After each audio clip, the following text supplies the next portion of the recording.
In today's video, I'll show you how you can delete your PayPal account permanently. So let's get started.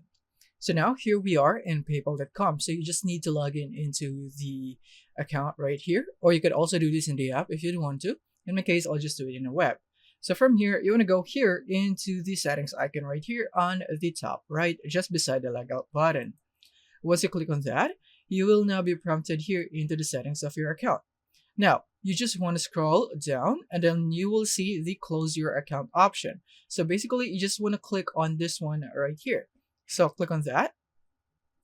And then from here, it will now prompt you to the on-screen instructions so that you'd be able to close your account. So as you can see, there is a notice that there's a pre-approved payment or subscription that needs to be canceled first before you can close your account. So make sure that you cancel all of them first.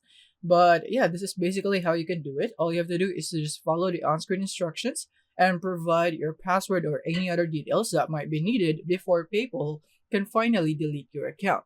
So yeah, that's it for this video on how you can delete your PayPal account. Thank you for watching.